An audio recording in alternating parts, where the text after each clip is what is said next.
Kentucky Wildcats, meow, traveling to the Dogs, woof, woof. I regret doing that. I'll never do that again. 7 o'clock, ESPN in Sanford Stadium. Kentucky fans all over TikTok letting Georgia fans know that they coming.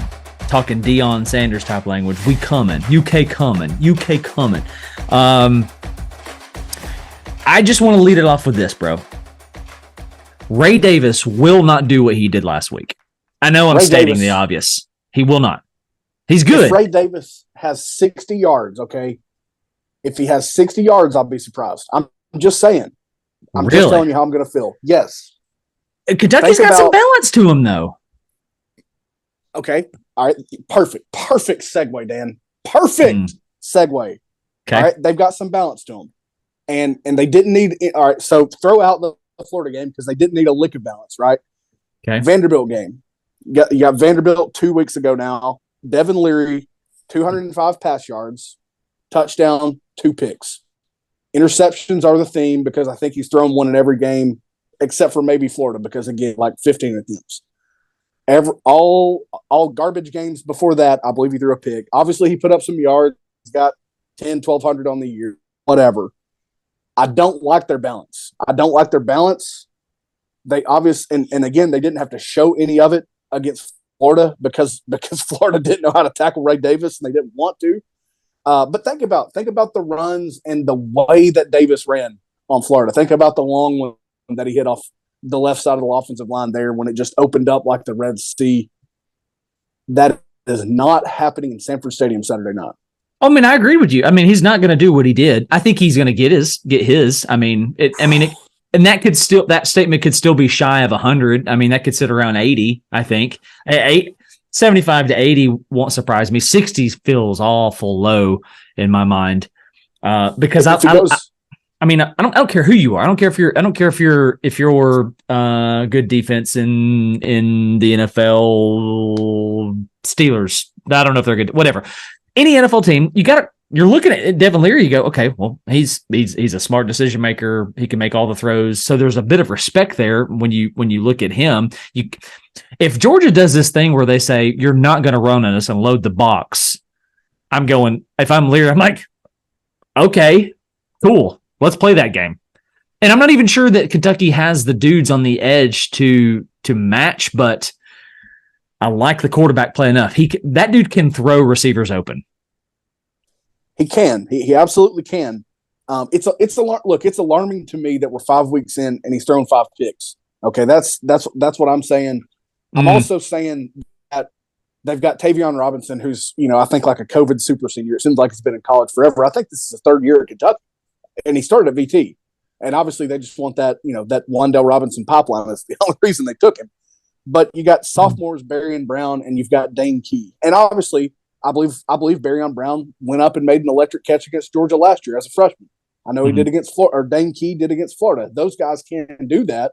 But what I think is that's what they're going to have to rely on is some back shoulder stuff, some acrobatic type stuff. They're going to have to hope and pray and do as much as they can to force Georgia into another one of these slow starts. I just don't think they have the consistency and the true balance to do it for 4 quarters. If they don't, and this would be the most shocking result in a long time, if they don't put Georgia away early, which they're not going to do.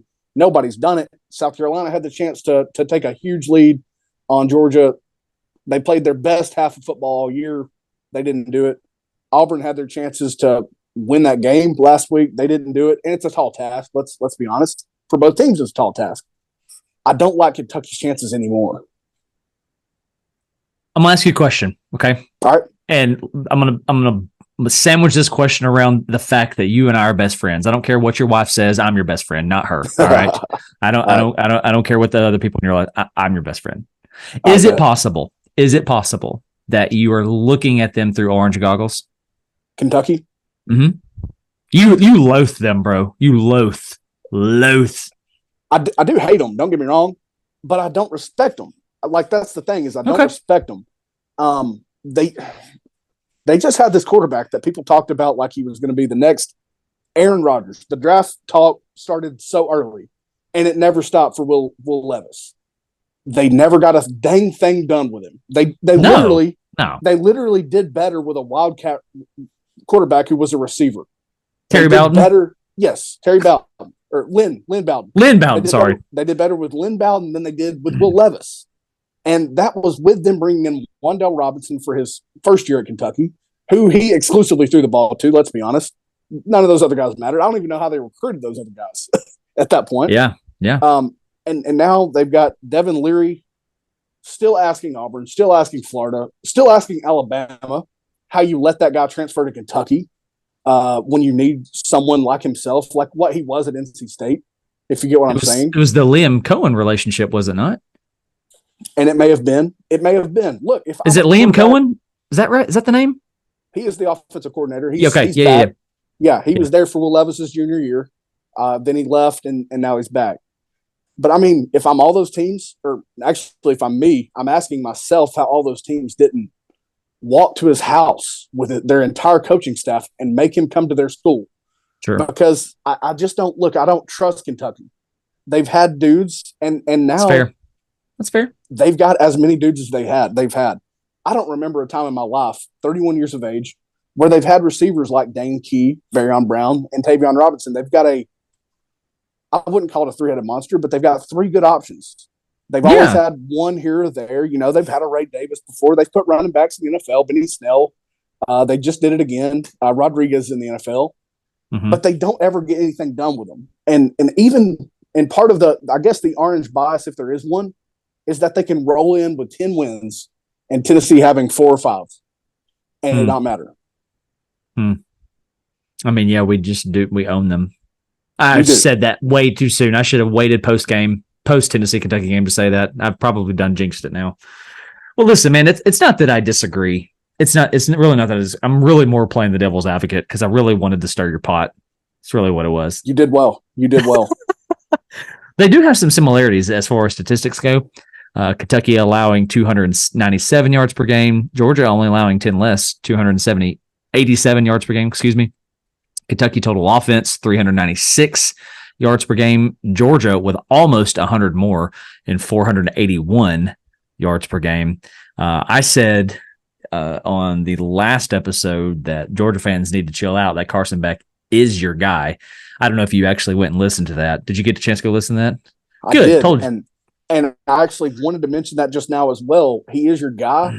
The stats line up with – and Stetson's not the greatest – he's not the greatest barometer. He's not – his first starts as Georgia's quarterback is not what you want to strive for. It's what he did in the end that you want to strive for. Absolutely, yeah. But he's on pace with that. He's doing fine.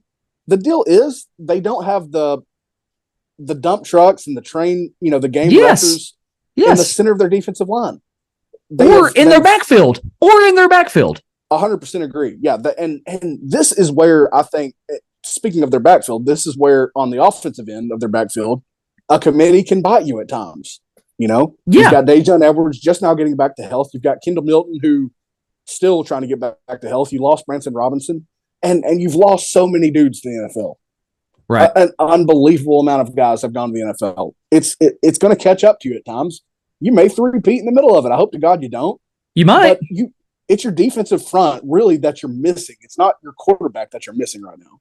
I agree entirely with that. And I'm just saying the cherry on top of that is also the lack of dudes that you've had in the backfield.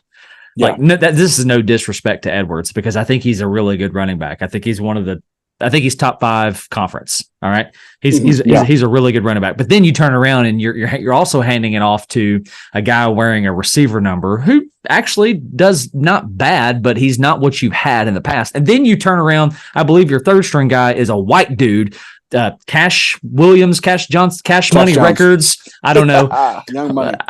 Whatever. My point remains not the stable that you have had. And you could even make an argument that Carson Beck doesn't have the receiving core that Stetson had. But the common denominator there is Brock Bowers. They both, have gotten time with him. Yeah. There's an argument there. I'm not saying that's the case. I do think there's an argument there. So I'll welcome a disagreement and probably even align with a lot of what you would say on that. But they're like, he's not the guy. What are you?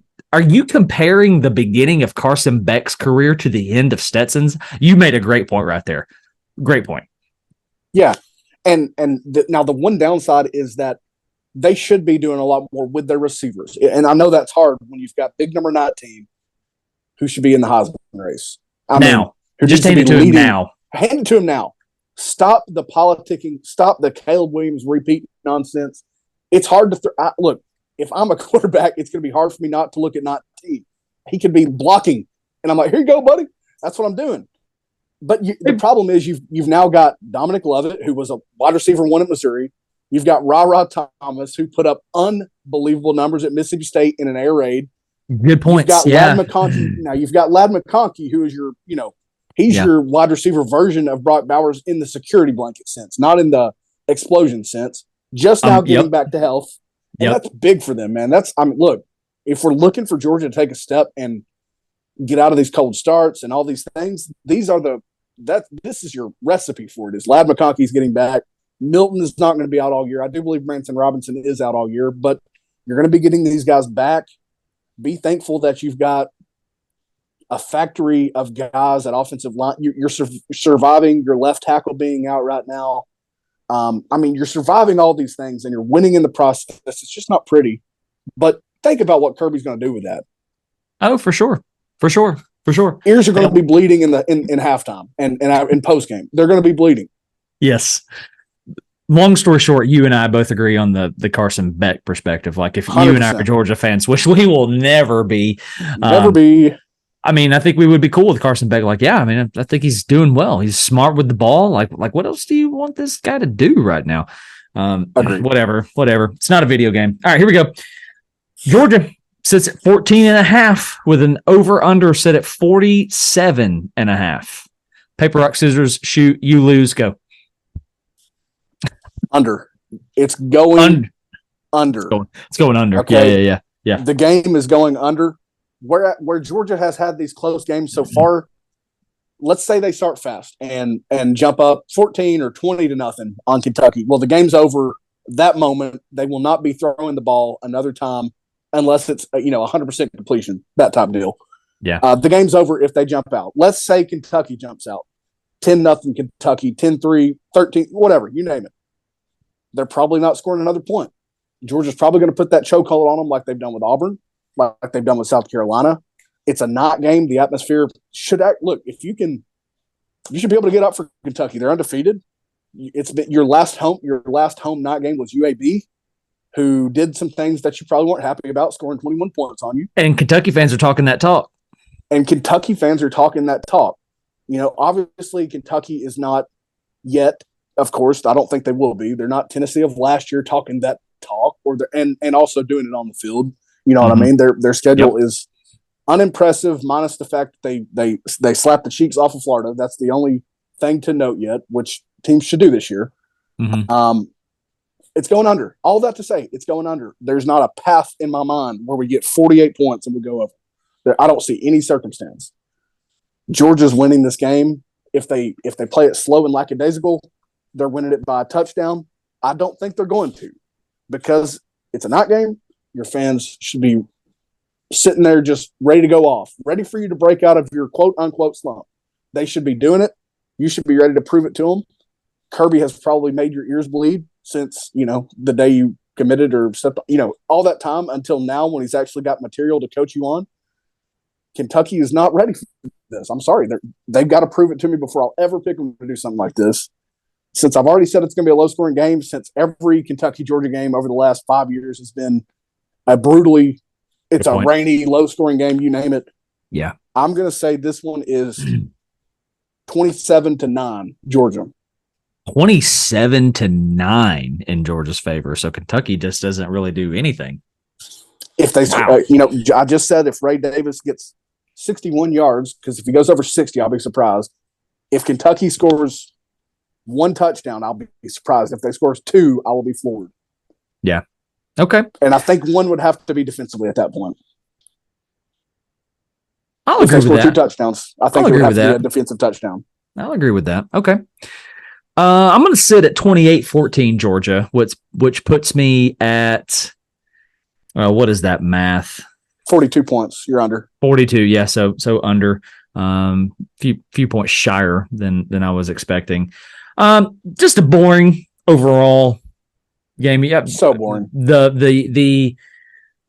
The scoreboard will not be indicative of what is actually happening on the field. I agree with you. Georgia will have that anaconda-like, choke on throughout, and simply because this. All right, so here's my major difference, and I'm going to compare this with Georgia and Auburn last week.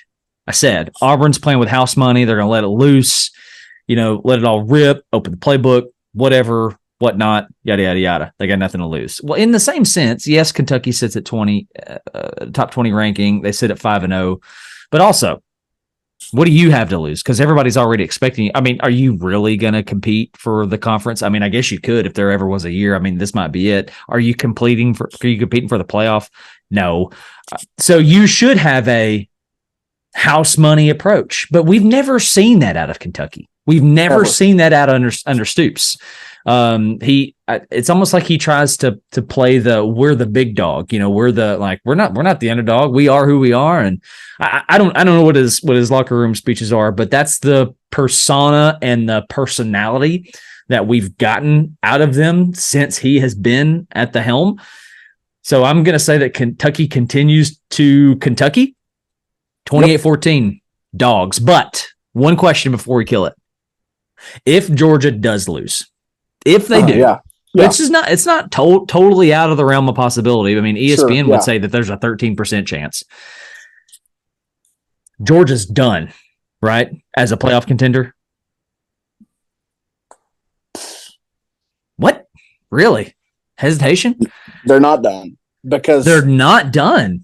Okay. Because to me, they're not done because there's no way. There's not a chance. Look, hell would freeze over before Kentucky ran the table. Okay, I think do they have Alabama? This is the year they have Alabama, right? You keep talking, and I'll confirm that for you. Yes, they do. They do. Yes, now, they're going to host them, which is big. But see, I'll probably have a very similar spiel if we preview that game. Which, who knows if we will? We'll see what those teams look like at that time. They're not running this table enough to keep Georgia out of Atlanta, for one.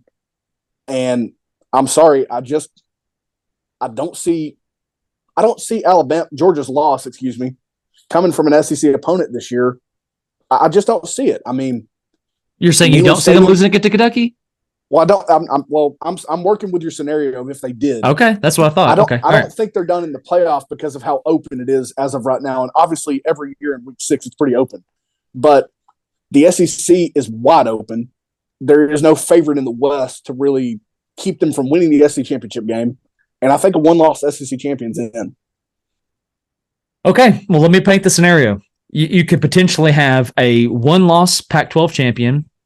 You could potentially have you could have an undefeated Pac-12 champion. You could have a one-loss you could have this scenario where Oregon and Washington and maybe USC beat up on one another. You have a very real chance of having two of them. You have a very real chance of Michigan and Ohio State. Penn State. Or Penn State. You have a very real chance of an undefeated Florida State. Coming back to the Georgia conversation, you lose this game, and listen, this isn't the BCS anymore. Committees, they're looking at the Kentucky brand. They're looking at the logo, and I think that's a terrible loss, especially if they do like you're saying, where they're not going to run the table. I mean, Mizzou, who's now ranked, Tennessee, Mississippi State, who that's a rivalry.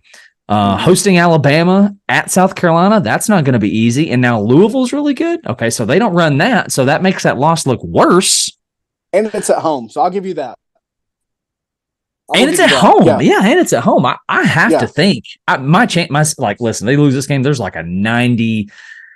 there's like an 8% chance that you still make the playoff. I think it tanks you if you lose this one, which is why if you're Mark Stoops, you just let it all hang out, man. Just balls to the wall. Agree. Yeah, like he's got, and see that's a problem in and of itself, because if he does flip his script, we don't know how it's going to go. It could implode, is what it could do, because he's been so conservative. He is the opposite of his brother and the flashiness at Oklahoma. He is the opposite. It's hard for me to envision it. Obviously, I'm saying that, but I just think there would be a crease in the door, and I just don't ever think a one-loss SEC champions getting held out. Call me biased. I would say, look at history is what I would say. You're right, but the strength of. But you're correct. If there's ever a year where there's going to be too many problems, right now it's this year. Well, even inside the conference, just look at the SEC alone and what our people are saying it's down. Now, you could argue that there's parity inside of it, but I think most of us agree that the conference is just down as a whole. And now you add the conference is down and you lost to Kentucky. I don't know, man. I don't think that's a good look for Georgia.